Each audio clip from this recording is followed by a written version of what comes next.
సంవత్సరాల తరబడి ఎన్ని మందులు వాడినా మీ మోకాల నొప్పులు తగ్గట్లేదా? ప్రాణ పెయిన్ క్లినిక్ లో అత్యాధునిక చికిత్స.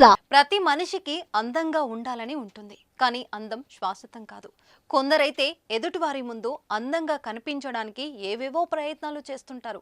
మొహానికి హ్యాండ్సమ్ క్రీమ్స్, అందం కోసం చిట్కాలు పాటిస్తుంటారు. కానీ అవి కొన్నాళ్ళ మట్టికే. అందంగా లేరనో, రంగు విషయంలోనో అవతలి వ్యక్తులను చిన్న చూపు చూస్తారు. అడుగడుగునా అవమానిస్తూనే ఉంటారు. అలాంటి అవమానాలెన్నో ఎదుర్కొంది ఆ బాలిక. ఆ అవమానాలే ఆయుధాలుగా మలుచుకొని తనను అవమానించిన వారే తన ముందు తల దించుకునేలా చేసింది. తనలోని ప్రతిభతో ఎగతాళి చేసిన వారితోనే శబాష్ అనిపించుకుంది. అసలింతకీ ఈ స్టోరీ ఏంటో తెలుసుకుందాం.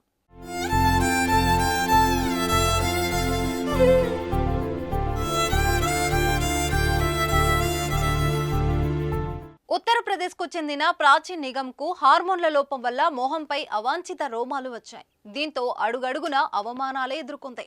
ఇంటర్నెట్లో సైతం విపరీతమైన ట్రోల్స్ కి గురైంది. ఆ అవమానాలన్నిటికీ ఒక గెలుపుతో అధిగమించింది. తాజాగా విడుదలైన 10వ తరగతి ఫలితాల్లో నిగంకు 600కు గాను 591 మార్కులు సాధించి ప్రతిభకు అందంతో పనిలేదని చాటి చెప్పింది. దాదాపు అన్ని సబ్జెక్టులో పూర్తి మార్కులు రావడం, రాష్ట్ర స్థాయిలో మొదటి ర్యాంకు సాధించి సత్తా చాటింది. ఈ విషయం కాస్త వైరల్ అవడంతో నిన్న మొన్నటి వరకు ఎవరైతే ట్రోల్ చేసి బాధ పెట్టారో తన గెలుపుతో నిగం వాళ్ళ చెంపను చాటి పెట్టి కొట్టినట్లుగా ఆశ్చర్యపరిచింది.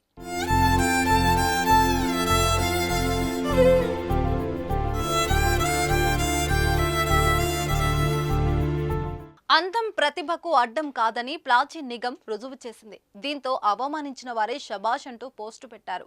ట్రోల్ చేసిన వారే కంగ్రాట్స్ అంటూ కామెంట్ చేయగా మరిన్ని విజయాలు సాధించాలని మరికొందరి ఆశీస్సులు పొందింది. అవమానించిన నెటిజన్లు ప్రస్తుతం ఆమెకు మద్దతుగా నిలిచారు. నీ గెలుపు ఒక ఆదర్శమని ప్రాచీని పొగడ్తలతో ముంచెత్తారు. మనిషిలో ఉన్న ప్రతిభే మనిషికి అసలైన అందం, ప్రతిభే అతిపెద్ద ఆభరణం అని చెప్పకనే చెప్పింది నిగం. Anyway, congrats Prachi Nigam.